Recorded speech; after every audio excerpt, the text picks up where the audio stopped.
ಮನ್ರೇಗಾ ಈ ಯೋಜನೆಯನ್ನ ಕೈಬಿಟ್ಟು ಜಿ ಯೋಜನೆಯನ್ನ ಕೇಂದ್ರ ಸರ್ಕಾರ ಜಾರಿಗೆ ತಂದಿದ್ದೇ ತಡ ಕಾಂಗ್ರೆಸ್ ನಾಯಕರ ಕೆಂಗಣ್ಣಿಗೆ ಗುರಿಯಾಗಿದೆ.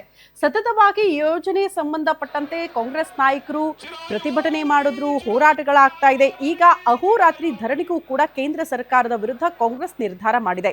ಮೈಸೂರು ನಗರ ಮತ್ತು ಗ್ರಾಮಾಂತರ ಘಟಕದಿಂದ ಅಹೋರಾತ್ರಿ ಧರಣಿಯನ್ನ ಆಯೋಜನೆ ಮಾಡಲಾಗಿತ್ತು. ಮೈಸೂರಿನ ಟೌನ್ ಹಾಲ್ ಮುಂಭಾಗ ಈ ಧರಣಿ ಆಗಿದೆಯಂತೆ. ಅಹೋರಾತ್ರಿ ಧರಣಿಯಲ್ಲಿ ಸಚಿವ ಮಹದೇವಪ್ಪ ಅವರು ಕೂಡ ಭಾಗಿಯಾಗಿದ್ದಾರೆ. ಅಂಬೇಡ್ಕರ್ ಪ್ರತಿಮೆಗೆ ಮಾಲಾರ್ಪಣೆ ಮಾಡಿದ ಬಳಿಕ ಧರಣಿ ಕೂತ್ಕೊಂಡಿದ್ದಾರೆ.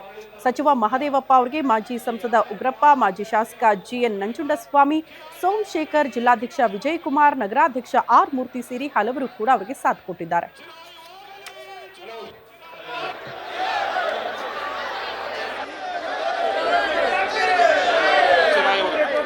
ಮಹಿಳೆಯರಲ್ಲೇ